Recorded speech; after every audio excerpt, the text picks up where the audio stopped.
Bloger bilen 3 minutdan ko'rsatuvimizda birinchi soni bugungi salimiz mehmoni yana Roshanbek akamiz, Bank Aksaray. Roshanbek aka, amasa, harmı? Assalamu alaykum, geç haftalar.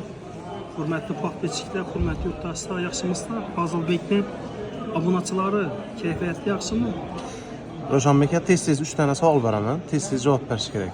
Blogerlikka qachon girib kelgansiz? Necha yil bo'ldi? 2021 yılda Moskvadan gelip başa verdik. Xudo xolasa blogerchilikni boshlaganingizga 4 yil bo'ldi. Xudo xolasa. Yosh blogerlarga nima tavsiya etasiz? Yosh blogerlere şu yaxshi kontentlarni chiqarish, foydali videolar chiqarishni tavsiya etamiz. Hayotda amala oshgan orzularingiz va oshmagan orzularingiz arasında fark kattami, katta emasmi? Bu katta. Xudo shu bloger bo'lgandan buyon yine hürmete sazar olduk, hem medaniydi.